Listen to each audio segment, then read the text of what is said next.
A review of this GardePro trail camera. I'm going to show you some of the results first. Right now I have it cabled up USB to my laptop, and here are a bunch of the different videos and clips. I'm just going to open a couple up and show you. So this one actually right here, I set this up this morning outside, and you can see right here where my mouse is a little squirrel that obviously tripped it. And I have it set right now to record 30-second clips. So what it appears to do is when it sees motion, it will record for 30 seconds.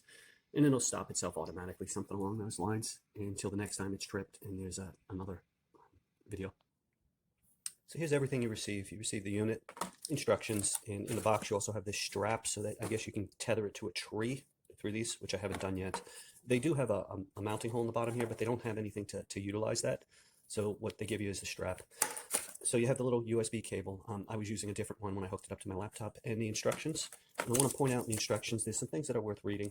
You know, they do mention if you're using rechargeable batteries, you might have some poor performance because some rechargeable batteries are only 1.2 volts. So there's some good information in here. The instructions are actually better than I've seen in anything lately.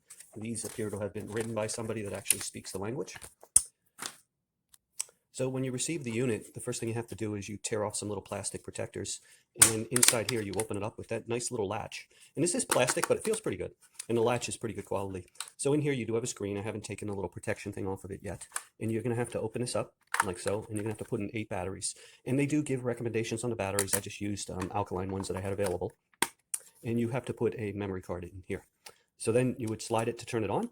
And literally, if you're going to take the default settings, the only other thing you're going to have to do is hit the start button, close it up. It sets a timer, I think like around 30 seconds or so. You position it, and then you're in business with the default settings.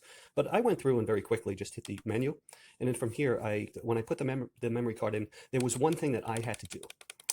And it was included in the instruction. I had to scroll all the way down here. And I did set the date and the time. All this stuff is pretty intuitive. And in addition to that, format SD card. So it did not recognize my 64 gig SD card that I put in there. So I just basically had to navigate here, hit a couple little buttons. So I would have had to hit the OK key, and I was in business. And like I said, I did go through some of these different settings, and I just changed some things. Like I changed my time format.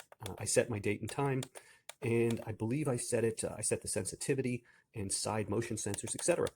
So then I went and I looked at the instructions. So I'm going to play with it for a little bit longer. I currently have it set up to record both videos as well as photos, and everything seems to be working very, very well.